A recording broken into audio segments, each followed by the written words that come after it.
dia, amigos do Twitter. Acabamos de levar ao ar um pouco mais cedo o programa Duplo Expresso ao vivo, muito bom hoje, com o nosso amigo Carlos Krebs. Depois tivemos João Vicente Goulart e, para fechar, Marilena Chauí falando sobre o direito de rebelião, algo importantíssimo, vindo aí da semana em que nós tivemos o atentado contra Marielle, no Rio de Janeiro, e com a perspectiva do judiciário avançar e fazer uma prisão arbitrária, ilegal, do presidente Lula, tentando aliená-lo fisicamente das suas bases para tentar cortar a cabeça da luta.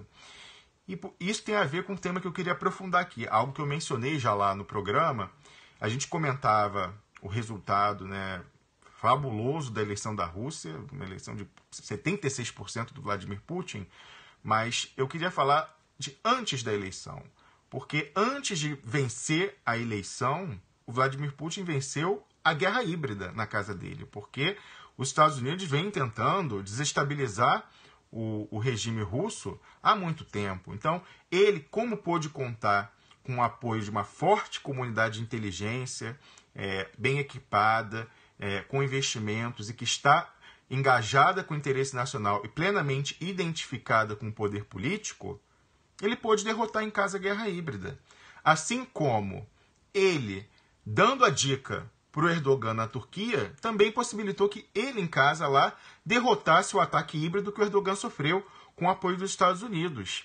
Porque o Erdogan podia contar também com uma comunidade de inteligência forte, um exército forte e também plenamente identificado com o interesse nacional e com o poder político.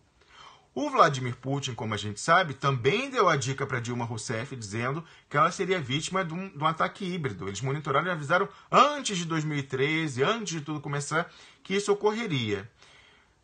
Nós não sabemos quais as razões que levaram Dilma Rousseff a não agir, ou se ela agiu nas medidas da possibilidade dela com relação à informação que ela recebeu.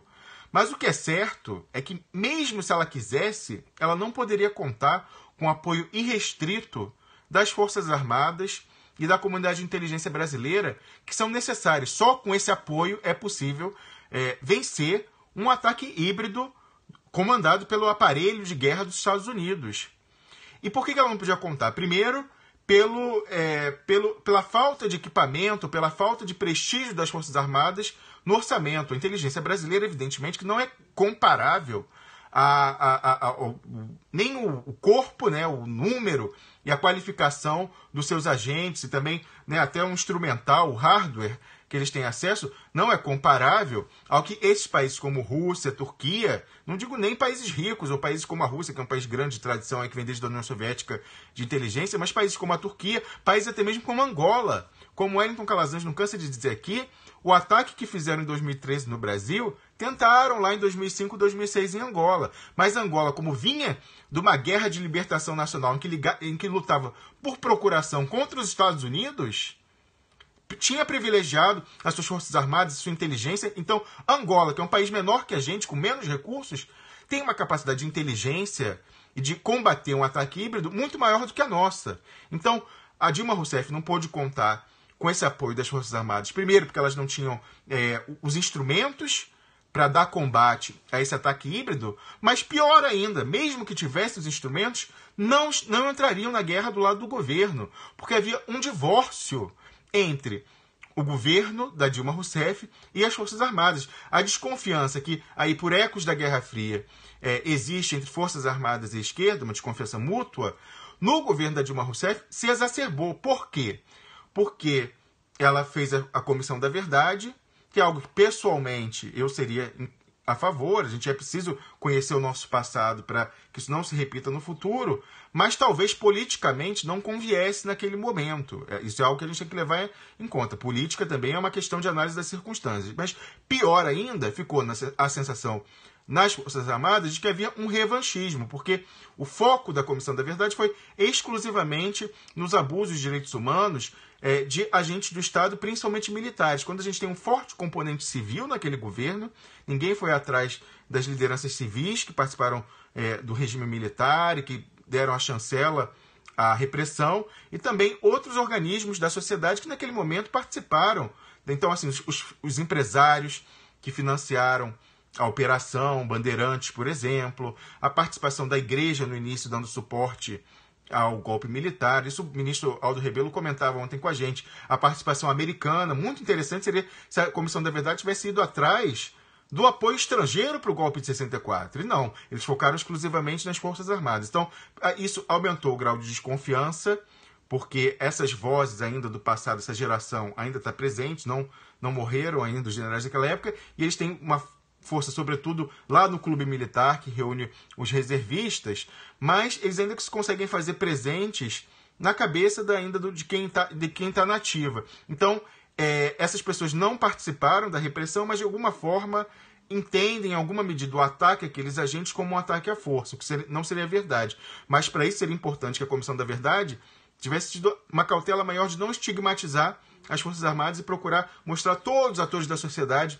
que se envolveram naquele regime, naquela época. E aí, pior ainda, depois da questão da Comissão da Verdade, foi uma nota escrita pelo PT, publicada, algo temerário, dizendo que o partido tinha errado ao não intervir no currículo de formação da oficialidade.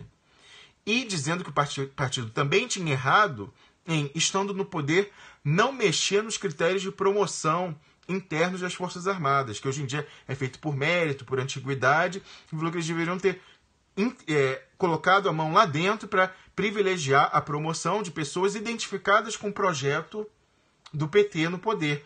Isso foi muito ruim mesmo para a relação com as Forças Armadas, porque as Forças Armadas, isso que as pessoas têm que entender de esquerda, não são um monolito. É como toda grande instituição, há disputas políticas dentro dela. Então, há uma ala mais legalista e identificada com interesse nacional, com desenvolvimento, e muito na tradição do Marechal Henrique Lott, hoje representada pelo comandante do Exército, que é o general Vilas Boas, e essa ala legalista ela vem desde o governo Fernando Henrique fazendo sucessores no comando do Exército, que é a principal das forças, e chegando até agora ao general Vilas Boas. Mas há uma ala minoritária, que é a ala entreguista, a ala plenamente identificada com os Estados Unidos e com Israel, uma ala chamada profissional, que acha que o Brasil as Forças Armadas não precisam estar engajadas num projeto de desenvolvimento, que basta a elas fazer uma defesa do território nacional, por isso ela é chamada profissional, porque ela